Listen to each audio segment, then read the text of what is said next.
이사야 63장입니다.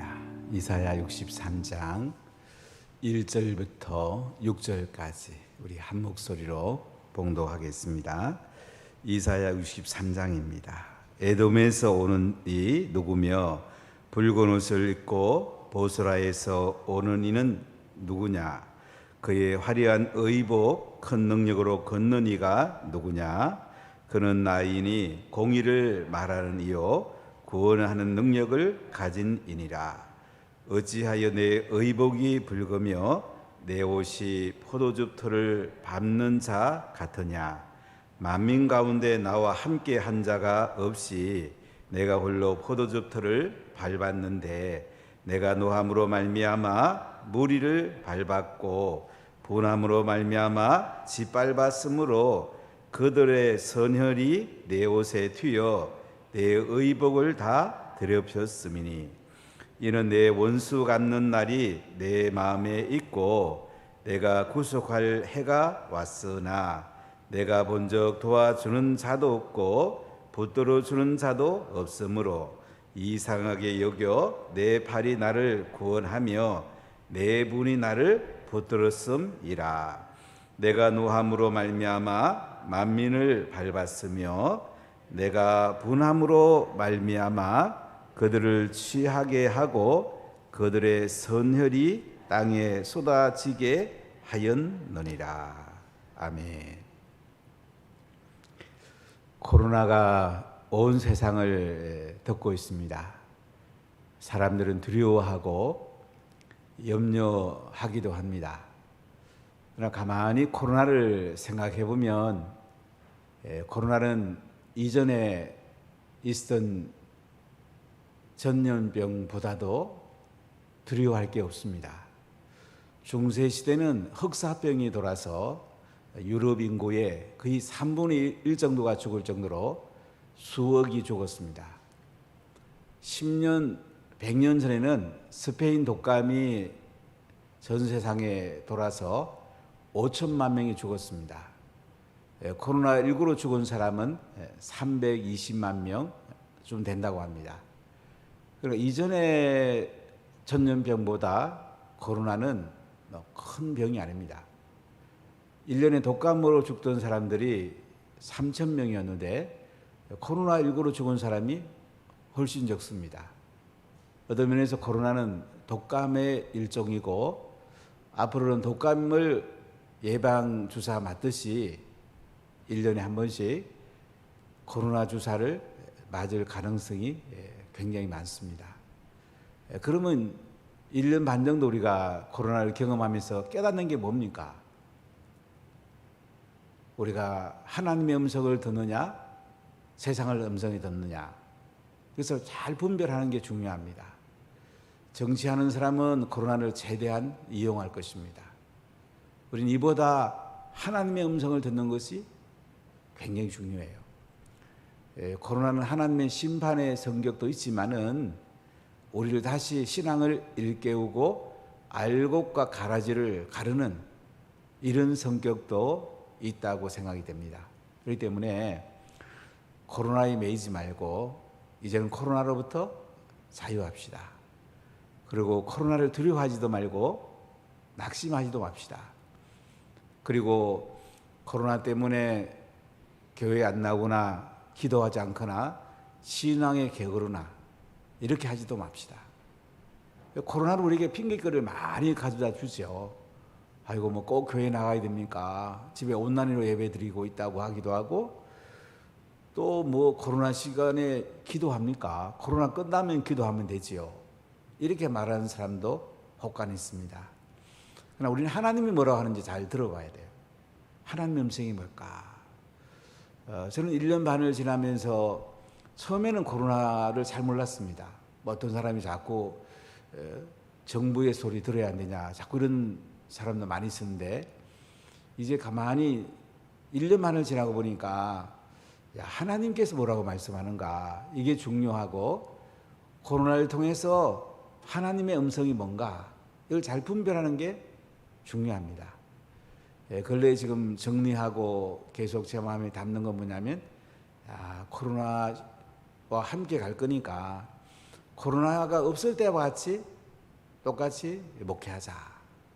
저는 그렇게 지금 계속 하나님께서 제게 주는 음성을 듣고 있습니다. 여러분 코로나 두려워하지 마십시오. 그러나 조심은 하십시오. 코로나 걸리지는 마십시오. 그러나 코로나 때문에 핑계 대지 말고 코로나 때문에 낙심하지 말고 두려워하지 마십시오. 코로나는 계속 우리 신앙을 약화시킵니다. 어떤 교회는 보니까 거의 500명 넘게 모이던 교회가 한 100여 명 모인다는 얘기 듣고 제가 굉장히 충격을 많이 받았는데요. 그러니까 정부수 하라는 대로 하다 보니까 그렇게 됐다 이런 얘기를 듣는데 얼마나 어리석은 사람입니까? 왜 정부 얘기를 듣습니까? 하나님의 음성을 들어야지. 우리는 담대해야 됩니다. 하나님이 싸워줍니다. 독감의 일종 코로나 시대에 살면서 100년 전에는 더 많은 사람이 죽어도 신앙을 지켰는데 우리가 신앙을 지키고 담대해야 되지 않겠습니까? 그래서 앞으로 목회 일정은 부흥회뿐만 아니고 교회 사역을 그대로 해야 되겠구나. 이제 이번 다음 주에 있는 부흥회를 중심으로 9월 일정부터는 예전과 똑같이 교회를 세워나가겠구나 하는 마음을 하나님 제게 좀 많이 주고 계세요. 그래서 여러분들이 함께 해주시고 그러면 하나님 여러분에게 큰 은혜와 복을 줍니다. 엄청난 은혜와 복을 줍니다. 어떤 면에서 이 코로나 시기는요 전도하기 더 좋은 시기예요. 2월 달에 안강희 성령님 오셔가지고 목사님 전도하기 좋은 시기가 왔습니다. 왜 그렇습니까? 그랬더니 다른 교회 전도 안 할 때 전도하면 훨씬 더 많이 할 수 아니습니까? 특히 청년들은 널려 있는 게 그 복음 전하는 곳 아닙니까? 이렇게 굉장히 격려해 주셔서 참 많은 도전이 됐는데요. 지금 안강희 선교사님은 선교 현장에 가서 계속 뜁니다. 계속 전도가 지하 삼고 지금 어디 계신지 안 알려주시는지 인도 계신지 파키스탄 계시는지 하여간 코로나 시기라고 왜 전도 안 하냐 그죠? 코로나 시기에 기도하고 예배드리고 복음 전하고 자녀 말씀 같은 자로 키워내고 공의와 정의를 행하고 많은 영혼을 구원하고 가정을 세워나가고 셀 성전을 세워나가고 나라를 바로 세우도록 기도하고 이렇게 사는 것이 우리 예수 믿는 사람들 아니겠습니까? 그래야지 우리가 아프간 같은 나라가 되지 않을 수가 있어요. 그러면 아프간 이번에 보면서 남의 나라 얘기 같지 않잖아요. 우리 미군 철수하면 어떻게 될지 모릅니다. 그렇다고 미군이 금방 우리에게 핵을 주겠습니까? 좌파들이 핵 잡으면 미국을 향하여 핵 쏠 수도 있는데 그러니까 이런 어려운 시기를 살면서 우리가 해야 될 건 뭡니까? 하나님 의지해야죠. 하나님 바라봐야죠. 하나님 음성 들어야죠. 하나님이 우리에게 뭐를 원하는지 선명한 목소리를 들어야죠. 그렇게 사는 것이 예수 믿는 거고 이게 행복한 겁니다. 세상에 행복한 건 딴 거 있습니까? 예수 잘 믿고 은혜 받고 성령 받고 하늘의 자원들 동원해서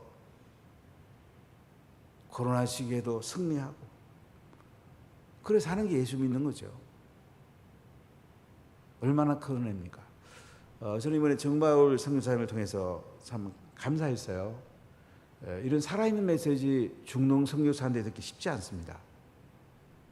중동 선교사는 대부분 만나보면 거의 안 된다는 얘기를 대부분 해요.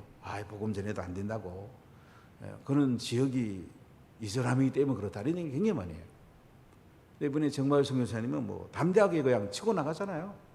난민들 복음 전하고 수백 명의 사람들을 복음 전하고 어린이 사역하고 여성 사역하고 구제 사역하고 제자 사역하고 담대하니까 되잖아요.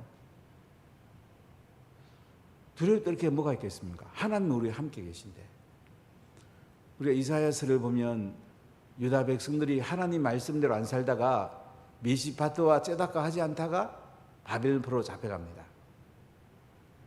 그런데 하나님은 바벨론으로 잡아간 그곳에도 함께 계셨습니다. 그리고 그들을 데리고 다시 예루살렘으로 돌아온다고 말씀합니다. 예루살렘에 돌아와서 황폐한 땅을 기름지게 하고 성전을 짓게 하고 이방인들이 와서 성벽을 쌓아주고 이방인들의 재물이 배에 실려갖고 예루살렘으로 막 향하여 오는 것을 볼 수가 있습니다. 구름대같이 배들이 예루살렘을 향해서 오고 있습니다. 참 놀라운 은혜죠. 우리 대한민국을 생각해보면 꼭 이 말씀과 똑같은 것 같아요. 전 세계에서 가장 못 살던 나라가 이렇게 잘 사는 나라가 된 건 딴 거 아니에요. 무역업도 잘했고 박정희 대통령의 그 근대화 시책도 참 잘하셨고 그 다음에 하나님이 복을 쏟아 부어주니까 이방의 배들이 재물을 싣고 대한민국으로 몰려온 거예요. 하나님이 하신 일이에요. 참 놀랍지 않습니까? 이 하나님 은혜를 우리가 계속 이어가야 되지 않겠습니까? 그런데 하나님은 이렇게 은혜와 축복을 부어주면서 공의와 정의를 행하라고 말씀합니다. 그렇지 않으면 다시 원수들이 쳐들어올 수 있다는 거예요. 악한 사탄은 계속 우리 예수 믿는 사람들을 흔들어 봅니다. 알곡인가 죽적인가 계속 흔들어 보는 거예요. 여러분 알곡입니까 죽적입니까? 알곡이라면 코로나 두려워할 거 없습니다. 감기 한 일종입니다. 독감이 한 일종이에요. 독감보다 치사율이 낮아요. 감염률이 좀 높아서 조심하면 되지만 두려워하지 마십시오. 담대하십시오. 예배 잘 드리시고 기도 더 많이 하시고 복음 전하고 제자 삼으십시오. 이게 내가 사는 목적이고요. 그게 행복이에요. 거기서 예수님 함께 계세요. 예수님께서 응원해 주시고 승리의 깃발을 예수님 들고 계시단 말이죠. 그래서 이 시대의 삶에 우리에게 가장 중요한 건 은혜입니다. 은혜 안 받으면 변화될 수가 없어요. 사람 대단한 게 아니에요. 하나님께서 코에 숨을 빼가면 그냥 무덤으로 가야 돼요. 하나님의 은혜를 빼가 버리면요 한순간에 우리가 무너집니다. 사람 대단한 게 아니에요. 항상 은혜를 삼아야 돼요. 저는 작년에 코로나가 왔을 때 첫 생각이 뭐였냐면 야 내가 살아야 되겠구나. 내가 시들해지면 오나게 위험하다. 그러니까 내가 살아서 어떻게 하든지 오나게를 바로 세워야 되겠다. 그게 첫 생각이었습니다. 내가 살아야 돼. 여러분 한 분 한 분 사셔야 됩니다. 그래 여러분 가정이 삽니다. 여러분 일터가 삽니다. 여러분 자녀가 삽니다. 여러분 삶의 터전이 삽니다. 내가 영적으로 살면요 은혜가 임하면요 하나님께서 다 이렇게 줍니다. 하나도 두려워할 거 없어요. 믿음이 떨어질까 두려워해야 돼요. 은혜 까먹을까 두려워해야 돼요. 하나 두려워할 거 없어요. 주님이 이 시간 함께 하십니다. 할렐루야. 자, 오늘 63장 말씀을 보면요 하나님의 승리에 대한 말씀을 하기도 하고 원수 사탄이 덤빌 때에 두려워하지 말라고 우리에게 말씀하는 걸 들을 수가 있는데요. 자, 1절을 같이 읽어봅시다. 에돔에서 오는이 누구며 붉은 옷을 입고 보스라에서 오는이 누구냐. 그의 화려한 의복 큰 능력으로 걷는 이가 누구냐. 그는 나이니 공의를 말하는 이요 구원하는 능력을 가진 이니라. 자, 에돔에서 오는 이가 누구냔 말이에요. 붉은 옷을 입고 보스라에서 오는 이가 누구란 말이에요. 이 보스라는 에돔의 수도를 말합니다. 그의 화려한 의복 큰 능력으로 걷는 자가 누구냐 말이에요. 그런 나라입니다. 나가 누굽니까? 하나님입니다. 메시아이십니다. 공의를 말하는 이고요 구원의 능력을 가진 이랍니다. 이분이 우리와 함께 계시고요 이분이 하나님의 백성과 함께 계세요. 지금 유다 백성들이 바빌론 포로에 들어와가지고 회복이 되고 축복을 받고 있습니다. 그러니까 이사야 1장부터 39장까지는 하나님의 정의와 공의대로 행하지 않다가 하나님의 심판에 대한 이야기예요. 40장부터 55장까지는 심판받아서 바벨론 포로에 잡혀간 그들이 하나님의 은혜로 하나님의 능력으로 예루살렘으로 돌아오는 거예요. 회복이 되는 거예요. 구원받는 거예요. 56장부터 66장 내용은 뭐냐면 그럼 구원받은 뒤에는 어떻게 살았냐는 이거죠. 예루살렘 들어와서 성전을 짓고 성벽을 쌓고 이방의 재물이 들어오고 축복받은 그들은 어떻게 살았냐 이거예요. 여러분, 축복받은 사람이 은혜를 계속 받아야 돼요. 하나님을 의지해야 돼요. 안 그러면 한순간 날아가 버려요. 대단한 게 아니에요, 사람은. 그래서 하나님께서 오늘 유다 백성과 함께 계십니다. 하나님의 백성과 함께 계세요. 에돔에서 오는 이가 누구냐? 붉은 옷을 입고 보스라에서 오는 이가 누구냐? 그래요. 화려한 의복을 큰 능력으로 걷는 자가 누구냐? 이거예요. 그는 하나님이시다. 그분은 메시아이시다. 공의를 말하는 분이다. 구원의 능력을 가진 분이다. 하나님 대단한 분입니다. 우리가 흑암에 깜빵했을 때 우리를 구원해 주셨어요. 사단의 밥이었을 때 우리를 건져주셨어요. 지옥에 떨어져야 할 우리를 천국으로 인도하신 분이에요. 하나님 참 대단하잖아요. 그분은 공의를 말하는 이고요, 구원의 능력을 가진 분이에요. 공의, ጼ더크, 구원, 예수와. 그래서 예수라는 단어가 나오죠. 공의를 말하는 이고 구원의 능력을 가진 분. 그분이 지금 하나님 백성과 함께 계시단 말이에요. 그분이 에돔에서 지금 오고 있단 말이지. 붉은 옷을 입고 오고 있단 말이지. 화려한 의복, 능력으로 걷고 지금 하나님 백성에게 오고 있단 말이지. 왜 그래요? 에돔을 심판하고 오시는 거예요. 에돔은 에서 후손입니다. 그러니까 야곱과 형제가 아닙니다. 쌍둥이입니다. 그런데도 나중에 이스라엘을 계속 적대시하고 애굽에서 나올 때도 길을 안 내주고, 이 에돔은 계속 이스라엘과 적대 관계를 맺고 있습니다. 지금 대한민국의 적이 누굽니까? 잘 보면 북한은 적이면서도 또 우리가 그걸 알아야 될 동포이기도 해요. 이 두 가지 성격을 다 가지고 있어요. 근데 한쪽에 좌파는 동포를 강조하고 또 우파는 적을 강조하는 두 가지 다 성격을 가지고 있어요. 함께 우리가 끌어안아야 돼요. 지금 이 하나님께서, 이 메시아께서 예루살렘에 함께 오시고요, 그분이 원수를 쳐부술 걸 말씀해요. 모든 악을 하나님 쳐부순단 말이죠. 자, 2절 읽어볼까요? 어찌하여 내 의복이 붉으며 내 옷이 포도즙을 바른 자 같으냐. 자, 이 메시아 예수님의 옷이 붉은 옷이에요. 십자가에 피 흘려 죽으실 때 그분은 붉게 물드셨습니다. 포도즙을 밟고 있어요. 자, 포도즙을 바른다는 말은 뭐예요? 심판자란 말이에요. 예수님은 마지막에 온 세상을 심판하러 오십니다. 이번 아프간 사태를 통해서 많은 분들이 예수님의 재림이 더 가까웠다, 이런 얘기도 하고요. 참 아프간에 있는 기독교인들 한 10,000여 명 된다고 이렇게 추산을 하는데, 참 이 사람들 얼마나 큰 위기입니까? 초대에게도 얼마나 많은 사람들이 순교했습니까? 근데 또 한편으로 우리 정말 성경 사람을 통해서 이번에 많이 나눈 게 뭐냐면, 이제 아프간 난민이 지금 한 200만 정도 생긴 걸로 지금 얘기가 되고 있는데요. 앞으로 더 생기겠죠. 근데 놀라운 거는 이 난민이 되면 복음 받을 기회가 더 많은 거예요. 시리아 정교가 있던 나라인데 이슬람이 들어가서 복음이 안 들어갔거든요.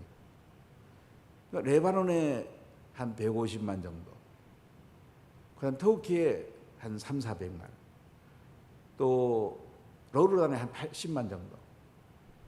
그러니까 시리아 백성의 거의 절반이 난민이 된 거예요. 110만 인구의 절반이 난민이 됐어요. 1100만의 절반이 난민 됐으니까 시리아가 얼마나 어렵겠습니까? 근데 신기한 건요, 시리아 난민 되고 난 뒤에 복음들이 많이 들어가요.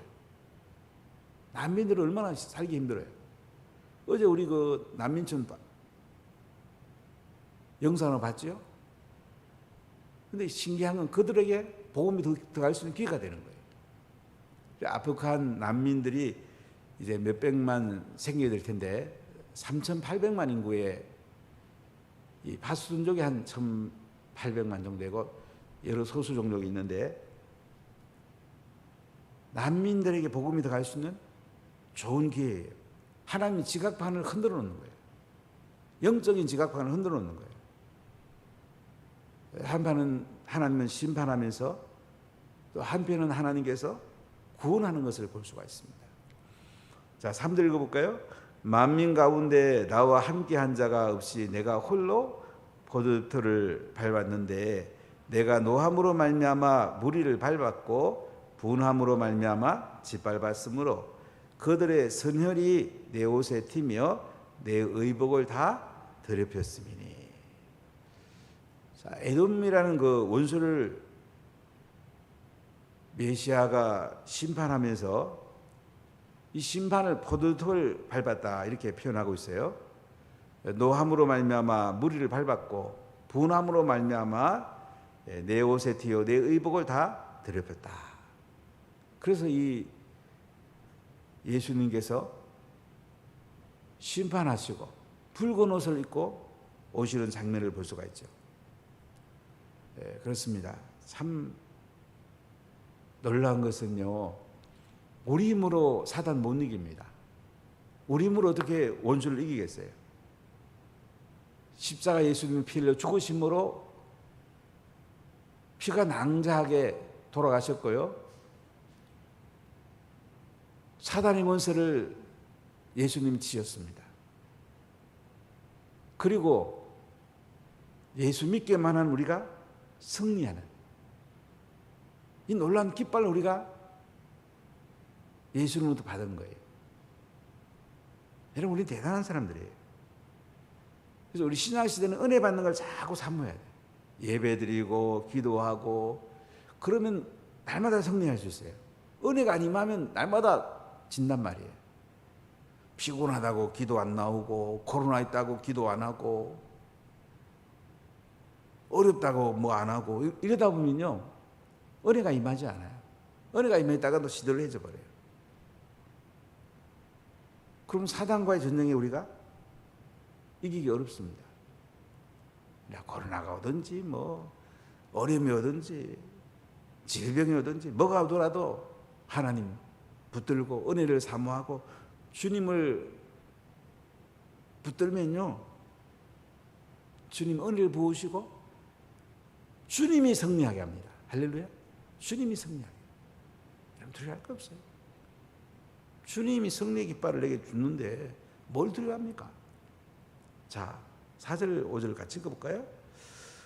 이는 내 원수 갚는 날이 내 마음에 있고 내가 구속할 해가 왔으나 내가 본적 도와주는 자도 없고 붙들어주는 자도 없으므로 이상하게 이겨 내 팔이 나를 구원하며 내 분이 나를 붙들었습니다. 하나님이 친히 원수를 갚아준답니다. 하나님 홀로 다 갚아줄 수 있어요. 하나님에게 도와주는 자 없어도 돼요. 붙들어주는 자 없어도 돼요. 하나님 대단한 분이에요. 이 대단한 분이 내 아버지인데, 이 대단한 분이 내 신랑인데 두려워할 게 뭐가 있습니까? 자, 6절 같이 읽어볼까요? 내가 노함으로 말미암아 만민을 밟았으며 내가 분함으로 말미암아 그들을 취하게 하고 그들의 선현이 땅에 쏟아지게 하였느니라. 하나님 원수 다 물질을 준답니다. 예수님이 오셔서 십자가에서 다 원수를 무찔리고 다 발로 밟으시고 예수님이 승리하셨어요. 우리 예수님의 은혜만 받으면 날마다 승리하는 거예요. 내 힘으로 승리하는 게 아니라니까요. 그래서 예배드리고 기도하고 은혜 받고 성령 받고 그리고 승리의 깃발을 펄럭이고 그럼 날마다 승리하는 거예요. 승리해야 되지 않겠습니까? 여러분 자녀가 승리해야 되지 않겠어요? 여러분 자녀가 그냥 너무 자빠지고 얻어터지고 그러면 좋겠어요? 자녀에게 은혜 받게 해야죠. 성령 받게 해야죠. 그들에게 성령의 깃발을 들어줘야죠. 가정이 살고 교회가 살고 나라가 삽니다. 지금 예루살렘에 들어온 하나님의 백성들에게 하나님이 승리자가 되주기 때문에 앞으로 메시아가 오면 너희들이 맞이하고 이 회복과 축복을 계속 유지하라는 거예요. 공의와 정의 가운데 살라는 거예요. 그러면 이 은혜를 계속 부어준다는 거예요. 여러분 승리하십시오. 꼭 승리하십시오. 할렐루야. 기도하겠습니다.